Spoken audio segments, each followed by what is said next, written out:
Hello students. तो आज की वीडियो में हम बात करने जा रहे हैं सर्कुलर मोशन के बारे में। तो स्टार्ट करते हैं। सर्कुलर मोशन, तो इसमें आपको पढ़ना क्या क्या है पहले वो हम बात कर लेते हैं। सबसे पहले जो आपको पढ़ना है इसमें वो होगा हमारा एंगुलर डिस्प्लेसमेंट, उसको मैंने एडी नाम दे दिया है शॉर्ट फॉर्म। उसके बाद हम पढ़ेंगे एंगुलर वेलोसिटी और उसके बाद पढ़ेंगे हम एंगुलर एक्सीलरेशन और लास्ट में फिर हम पढ़ेंगे इसमें सेंट्रीपिटल एक्सीलरेशन। तो ये मैंने शॉर्ट में नाम रखा है, बाकी इन सभी को हम डिटेल में पढ़ेंगे। अब सर्कुलर मोशन होता क्या है पहले वो देखते हैं। तो सर्कुलर मोशन का मतलब है कि ये हमारे पास मान लो कि ये कोई एक सर्कल है, तो इसका सेंटर हो गया O और जो इसकी रेडियस है R। अगर कोई ऑब्जेक्ट किसी सर्कल पे मूव करता है तो जो उसकी मोशन होती है ऑब्जेक्ट की उसे कहते हैं सर्कुलर मोशन। ठीक है, तो इतना समझ में आया। अब इसके बाद हम बात करते हैं नेक्स्ट हमारा एंगुलर वेलोसिटी। बात करें हम एंगुलर वेलोसिटी की, तो जैसे कि पहले एंगुलर डिस्प्लेसमेंट पढ़ लेते हैं। एंगुलर डिस्प्लेसमेंट, तो इसका मतलब क्या है? तो एंगुलर डिस्प्लेसमेंट का मतलब है कि जब हमारा ये सर्कल पे मूव करेगा, जो हमारा ऑब्जेक्ट है इस तरीके से सर्कल पे मूव कर रहा है, तो जो सेंटर से एक लाइन बनाई हमने, ये हो गया हमारा पॉइंट P, और इसको मैं वो नाम दे देता हूँ। जो हमारा पॉइंट P है वो हमारा स्टार्टिंग पॉइंट है, जहाँ से वो स्टार्ट हो रहा है। अब इसके बाद ये मूव करेगा सर्कल पे, तो ये मान लो कि वही हमारा पॉइंट Q पे पहुंच गया है। तो P से Q की तरफ जा रहा है, तो ये हुई डायरेक्शन ऊपर की तरफ। तो इसने एंगल कवर किया, मान लेते हैं कि ये एंगल हमारा थीटा है। तो जो एंगल थीटा होता है, जितना एंगल इसने कवर किया उसी को बोलते हैं एंगुलर डिस्प्लेसमेंट। ठीक है, अब बात करें हम एंगुलर वेलोसिटी की, तो एंगुलर वेलोसिटी की डेफिनेशन सेम वैसे ही है जो हमने सिंपल वेलोसिटी केस में पढ़ी थी। इसको रिप्रेजेंट कर देते हैं ओमेगा से। वहां पे था डिस्प्लेसमेंट अपॉन टाइम, और यहाँ पे डिस्प्लेसमेंट हमारा थीटा है, तो उसको कवर करने में टाइम हम टी मान लेते हैं। तो ये हो जाता है थीटा बाई टी। लेकिन थीटा बाई टी तो हमारा जब होगा जब भी हमारा इनिशियल एंगुलर जो हमारा डिस्प्लेसमेंट है, जो इनिशियल एंगल है वो हमारा जीरो। अब मान लो भाई इनिशियल एंगल जीरो ना हो, तो उस केस में जो हमारा ओमेगा है वो हो जाएगा हमारा डी थीटा अपॉन में डी टी। ये हो गई हमारी एंगुलर वेलोसिटी। बात करते हैं यूनिट की, तो एंगल की यूनिट आप लोगों को पता ही होगा कि रेडियन होती है। और बात करें एंगुलर वेलोसिटी की, तो ये हो जाएगी रेडियन पर सेकंड। इतना तो पता होगा। डायमेंशन निकालना है तो डायमेंशन आप इजीली कैलकुलेट कर सकते हैं इन सब के लिए। तो ये आप लोगों के लिए एक वर्क है, जब आप लोग उसकी डायमेंशन निकाल लो तो कमेंट बॉक्स में जरूर कमेंट करें। इसके बाद नेक्स्ट पढ़ते हैं हम, वो है हमारा एंगुलर एक्सीलरेशन। तो जैसे हमने एक्सीलरेशन पढ़ा था कि change in velocity upon time taken, तो यहाँ पे जो हमारी वेलोसिटी है वो एंगुलर वेलोसिटी है, तो इसीलिए यहाँ पे हो जाएगा हमारा change in angular velocity upon time taken. सब चीज वही है जो आपने पहले पढ़ी थी, कुछ भी फर्क नहीं है, बस केवल सिंबल का फर्क है और डेफिनेशन हमारी सभी वही हैं। अब इसके बाद हम बात करें कि जो हमारी एंगुलर वेलोसिटी है ओमेगा, और जो लीनियर वेलोसिटी होती है वी। लीनियर का मतलब जब ऑब्जेक्ट हमारा किसी लाइन के अलॉन्ग मूव करता है तो उस केस में हमारी वेलोसिटी लीनियर वेलोसिटी होती है वी। इन दोनों में रिलेशन क्या है?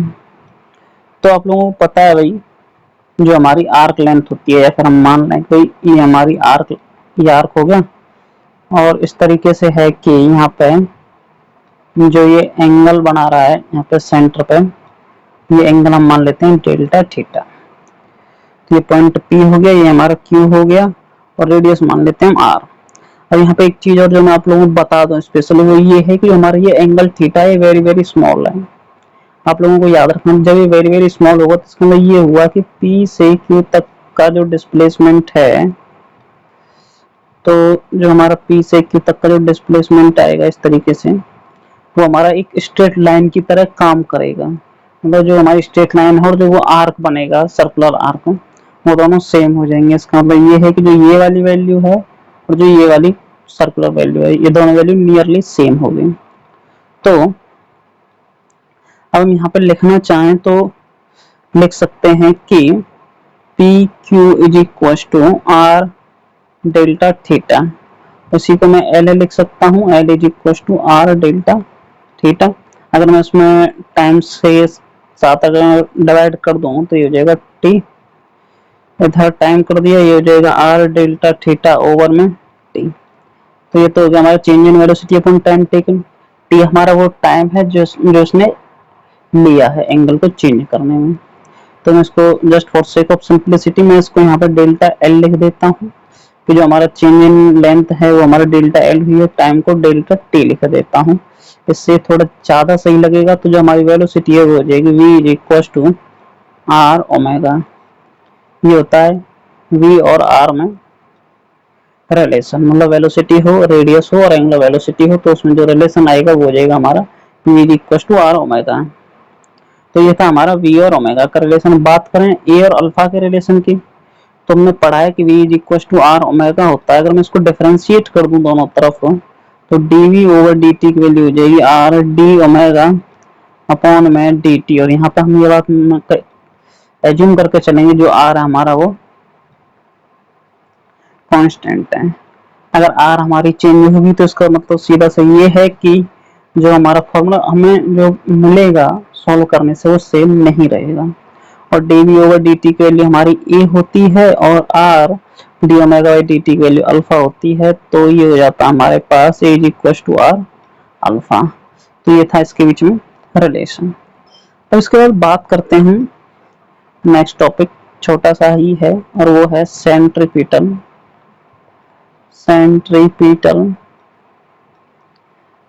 एक्सीलरेशन।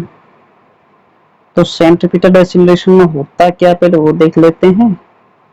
तो सेंट्रीपिटल एक्सीलरेशन में होता ये है कि जैसे हमारे सर्कल पे मूव कर रहा है तो इस पे अंदर की तरफ जो हमारे सेंटर है वो सर्कल पे मूव करता है तो उस पे सेंटर की तरफ कुछ फोर्स लगता है।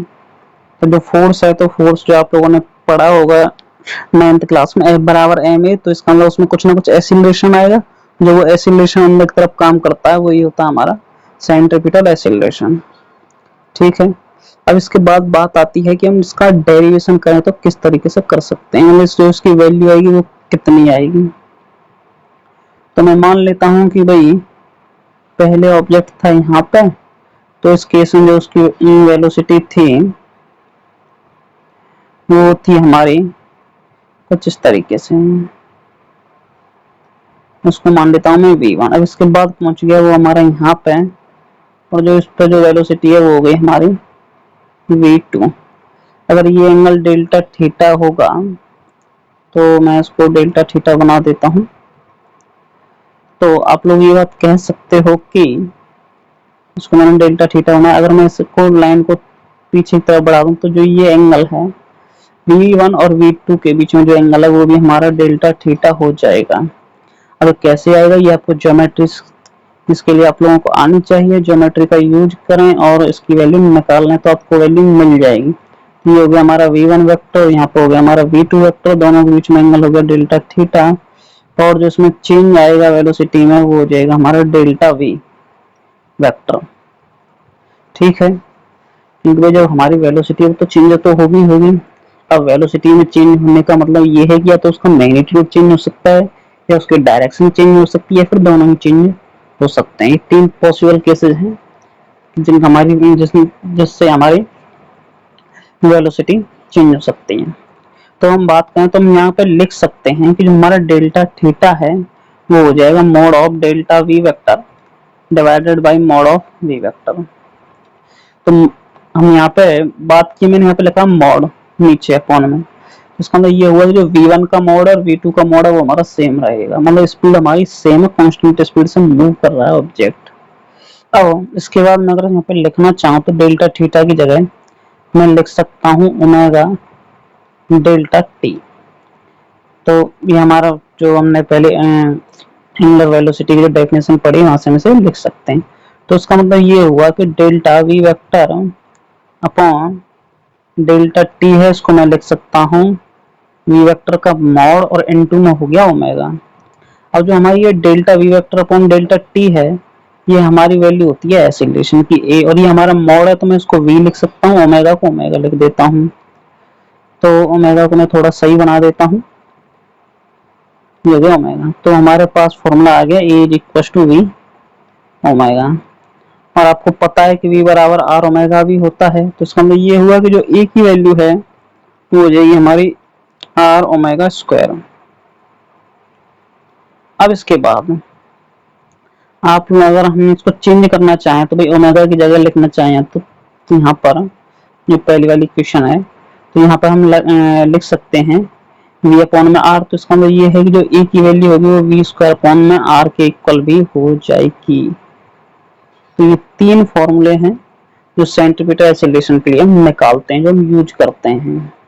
अब इसमें एक चीज और याद रखने वाली बात ये है कि ये हमारा मूव कर रहा है, तो ये सर्कल में हमारा ये मान लिया कि ये हमारा ये हो गया सर्कल में मूव कर रहा है, सेंटर तरफ इसमें एक्सीलरेशन लगा एसी सेंटीमीटर एक्सीलरेशन। तो एसी की वैल्यू हो गई हमारी वी स्क्वायर बाई आर।